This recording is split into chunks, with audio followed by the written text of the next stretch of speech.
Hi ಎಲ್ಲರಿಗೂ ನಮಸ್ಕಾರ. Welcome back to Kannada ಮಾಹಿತಿ ಮಾಧ್ಯಮ ಯೂಟ್ಯೂಬ್ ಚಾನಲ್ಗೆ. ಈ ಒಂದು ವಿಡಿಯೋದ್ರ ಮುಖಾಂತರ ಏನೆಲ್ಲ ಕೇಂದ್ರ ಸರ್ಕಾರ ಕೊಡ್ತಾ ಇರುವಂತಹ ಬರ ಪರಿಹಾರ ಹಣನ ಯಾವ ರೀತಿಯಾಗಿ ಹಣ ಬಂದಿದೆ ಇಲ್ಲ ಅಂತ ನಾನು ಯಾವ ರೀತಿ ಚೆಕ್ ಮಾಡ್ಬೋದು ಅಂತ ಈ ವಿಡಿಯೋದಲ್ಲಿ ತಿಳಿಸ್ಕೊಡ್ತಾ ಇದ್ದೇನೆ. ಈ ಒಂದು ಪರಿಹಾರ.ಕರ್ನಾಟಕ.gov.in ಈ service 89 payment details report ASPX ಅಂತೇಳಿ ಒಂದು ವೆಬ್ಸೈಟ್ ಲಿಂಕ್ ಇದೆ. ಈ ಒಂದು ವೆಬ್ಸೈಟ್ ಲಿಂಕನ್ನು ನೀವು ನಿಮ್ಮ ಮೊಬೈಲಲ್ಲಿ ಹೋಗಿ ಚೆಕ್ ಮಾಡ್ಕೊಳ್ಳಿ. ಹಾಗೆ ಈ ರೀತಿಯಾಗಿ ಈ ಒಂದು ಡೀಟೇಲ್ಸ್ ಬರುತ್ತೆ. ಇನ್ಪುಟ್ ಸಬ್ಸಿಡಿ ಪರಿಹಾರ ಹಣ ಸಂದಾಯ ವಿವರಗಳು, ಅಂದರೆ ಪರಿಹಾರ ಹಣ ಯಾವಾಗ ಬಂದಿದೆ, ಯಾವ ಊರಲ್ಲಿ ಎಷ್ಟು ಜನಕ್ಕೆ ಬಂದಿದೆ ಬಂದಿಲ್ಲ ಅದನ್ನ ತಿಳ್ಕೊಳೋದು ಯಾವ ರೀತಿ ಅಂತ ತಿಳಿಸ್ಕೊಡ್ತಾ ಇದ್ದೇನೆ. ಇಲ್ಲಿ ವರ್ಷ ನಿಮಗೆ 2023-24ನೇ ಸಾಲ ತಗೊಳ್ಳಿ. ಇಲ್ಲಿ ಬಂದು ಮುಂಗಾರಿನಲ್ಲಿ ಎಷ್ಟು ಹಣ ಬಂತು, ಇಲ್ಲಿ ಬಂದು ಬರ ಪರಿಹಾರದ ಹಣ.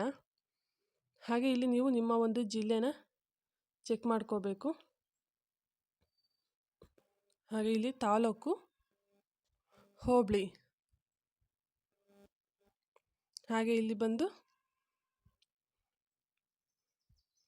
ನಿಮ್ಮ ಒಂದು ಊರಿನ ಹೆಸರು. ಹಾಗೆ ಇಲ್ಲಿ ಬಂದು ನಿಮಗೆ 2 ರಿಪೋರ್ಟ್ ಸಿಗುತ್ತೆ. ಇಲ್ಲಿ ಪೇಮೆಂಟ್ ಫೇಲ್ಡ್ ಕೇಸಸ್, ಪಾವತಿ ವಿಫಲವಾದ, ಅಂದರೆ ಏನು ಪೇಮೆಂಟ್ ಯಾಕೆ ಬರ್ತಾ ಇಲ್ಲ, ಕೆಲವೊಂದು ಸತಿ KYC ಮಾಡಬೇಕು ಅಂತ ಹೇಳಿದರು. ಈಗ ಏನು 2ನೇ ಕಂತಿನ ಹಣ ಬರಬೇಕಾದ್ರೆ ಈ KYC ಮಾಡಬೇಕು ಅಂತ ಹೇಳಿದರು. ಯಾರೆಲ್ಲ ಈ KYC ಮಾಡಿಸಿಲ್ಲ ಅವ್ರು ಹೋಗಿ ಈ ಒಂದು ನಿಮಗೆ ಯಾರಿಗೆಲ್ಲ ಹಣ ಬಂದಿಲ್ಲ ಅವ್ರು ಇಲ್ಲಿ ಚೆಕ್ ಮಾಡ್ಕೊಳ್ಬೋದು.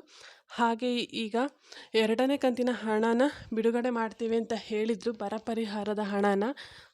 ಈಗ ಮೊದಲನೇ ಹಣ ಬಂದಿದೆ, ಅದು ಯಾವಾಗ ಬಂತು ಅನ್ನೋದನ್ನು ನೀವಿಲ್ಲಿ ಚೆಕ್ ಮಾಡಿಕೊಂಡ್ರೆ ಇಲ್ಲಿ ನಿಮ್ಮ ಒಂದು ಫಸ್ಟ್ ನಿಮಗೆ ಆಧಾರ್ ನಂಬರ್ ಬರುತ್ತೆ. ಹಾಗೆ ನೀವೇನು ಎಂಟ್ರಿ ID ಅಂದರೆ ನೀವು ಹಾಕಬೇಕಾದ್ರೆ ನಿಮಗೇನು ರಿಸಿಪ್ಟ್ ID ಬಂತು ಆ ಒಂದು ID ಸಿಗುತ್ತೆ. ಫಲಾನುಭವಿಯ ಹೆಸರು, ಅಂದರೆ ನೀವು ಯಾರ ಹೆಸರಿನಲ್ಲಿ ನೀವು ಅರ್ಜಿ ಹಾಕಿದ್ದೀರಾ, ಅಂದರೆ ಯಾರ ಹೆಸರಿನಲ್ಲಿ ಪಾಣಿ ಇರುತ್ತೆ ಅವರ ಒಂದು ಹೆಸರು, ಹಾಗೆ ಸರ್ವೆ ನಂಬರು, ಬೆಳೆ ಹೆಸರು, ಹಾಗೆ ಬೆಳೆಯ ವಿಧ, ಮತ್ತು ಬೆಳೆ ಸಪ್ಪವಾದ ವಿಸ್ತೀರ್ಣ, ಅಂದರೆ ಎಷ್ಟು ಕುಂಟೆಲಿದೆ, ಹಣ ಸಂಧಾನ ಸ್ಥಿತಿ, ಏನು ಸಕ್ಸಸ್ಫುಲ್ ಅಂತ ಇದ್ದರೆ ಮಾತ್ರ ನಿಮಗೆ ಹಣ ಬರೋದು. ಇಲ್ಲಿ ಸಂದೇಹವಾದ ದಿನಾಂಕ, ಇಲ್ಲಿ ಬಂದು 24/1/2025, ಅಂದರೆ ಜನವರಿ ತಿಂಗಳಲ್ಲಿ ಹಣನ ಹಾಕಿದ್ದಾರೆ. ಈ ಒಂದು 2000 ಹಣನ ಹಾಕಿದ್ದಾರೆ. ಈ ಥರ ಪೇಮೆಂಟ್ ಆಗ್ತಾ ಬಂದಿದೆ. ಇಲ್ಲಿ ಬಂದು ನಿಮ್ಮ ಒಂದು ಅಕೌಂಟ್ ಅಥವಾ ನಿಮಗೆ ಯಾರಿಗೆಲ್ಲ 2ನೇ ಕಂತಿನ ಹಣ ಏನು ಬಿಡ್ತೇವೆ ಅಂತ ಹೇಳಿದ್ರಲ್ಲ ಅದು ಹಣ ಇಲ್ಲಿ ನಿಮಗೆ ಬರ ಪರಿಹಾರದ ಹಣ ಬಂದಿಲ್ಲ ಅಂತ ಹೇಳಿದ್ರೆ ನಿಮಗೆ ಇಲ್ಲಿ ಬಂದು ನೀವು ಚೆಕ್ ಮಾಡ್ಕೊಳ್ಬೋದು.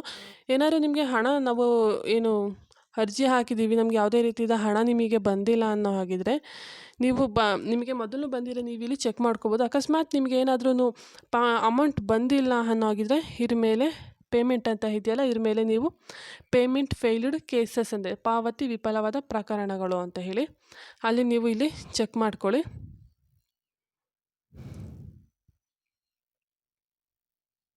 ಅಕಸ್ಮಾತ್ ಏನಾದರೂ ನಿಮಗೆ ಹಣ ಬಂದಿಲ್ಲ ಅಂತ ಹೇಳಿದರೆ ಇಲ್ಲಿ ನಿಮ್ಮ ಒಂದು ಎಲ್ಲ ಡೀಟೇಲ್ಸನ್ನು ಇಲ್ಲೇ ತೋರಿಸುತ್ತೆ.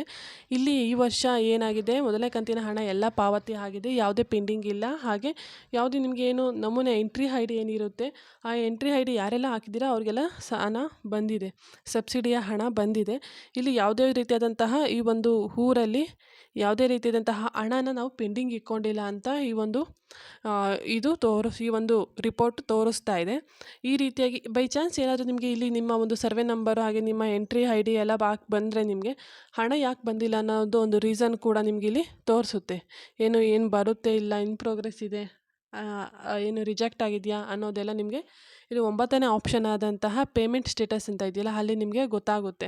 ಇಲ್ಲಿ ನೀವು ಚೆಕ್ ಮಾಡ್ಕೊಳ್ಬೋದು ಅಲ್ಲೇ ಏನು ರೀಸನ್ ಇದೆ ಅಂತನ. ಅಂದರೆ ಯಾವುದೇ ರೀತಿಯ ಹಣನ ಪೆಂಡಿಂಗ್ ಇಟ್ಕೊಂಡ್ರೆ ಎಲ್ಲ ಅಮೌಂಟ್ ಯಾರೆಲ್ಲ ಅರ್ಜಿ ಹಾಕಿದ್ದೀರಾ ಅವರಿಗೆಲ್ಲ ಹಣನೂ ಅವರ ಒಂದು ಖಾತೆಗೆ ಹಾಕಿದ್ದಾರೆ ಅಂತ ಈ ಒಂದು ರಿಪೋರ್ಟಲ್ಲಿ ತೋರಿಸ್ತಾ ಇದೆ.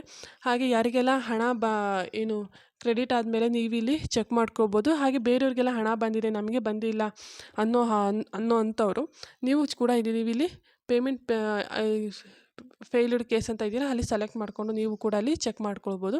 ಹಾಗೆ ಸಕ್ಸಸ್ ಅಂತ ಆಗಿದ್ರೆ ಬಂದಿದೆಯಾ ಇಲ್ವಾ ಅನ್ನೋ ಬ್ಯಾಂಕಿಗೆ ನಾವು ಹೋಗಿ ಚೆಕ್ ಮಾಡ್ಸೋಕ್ಕಾಗಲ್ಲ, ಪಾಸ್ಬುಕ್ ಎಲ್ಲ ತೆಗ್ಸೋಕ್ಕಾಗಲ್ಲ ಅನ್ನೋರು ಪೇಮೆಂಟ್ ಸಕ್ಸಸ್ ಪಾವತಿ ಅಂತ ಇದೆಯಲ್ಲ ಅಲ್ಲಿ ನೀವು ಚೆಕ್ ಮಾಡಿ ಹಣ ಬಂದಿದೆ ಇಲ್ಲ ಅನ್ನೋದನ್ನು ನೀವು ಅಲ್ಲೂ ಕೂಡ ತಿಳ್ಕೊಬೋದು. ಈ ರೀತಿಯಾಗಿ ನಿಮ್ಮ ಬರ ಪರಿಹಾರದ ಹಣ ಬಂದಿದೆ ಇಲ್ಲ ಅನ್ನೋದನ್ನು ನೀವು ಚೆಕ್ ಮಾಡ್ಕೋಬೋದು. ಈ ಒಂದು ಮಾಹಿತಿ ನಿಮಗೆ ಇಷ್ಟ ಆದರೆ ಈ ವಿಡಿಯೋ ಲೈಕ್ ಮಾಡಿ, ಶೇರ್ ಮಾಡಿ, ಕಮೆಂಟ್ ಮಾಡಿ. ಹಾಗೆ ನನ್ನ ಯೂಟ್ಯೂಬ್ ಚಾನಲ್ ಸಬ್ಸ್ಕ್ರೈಬ್ ಮಾಡಿ. Thank you for watching my YouTube channel.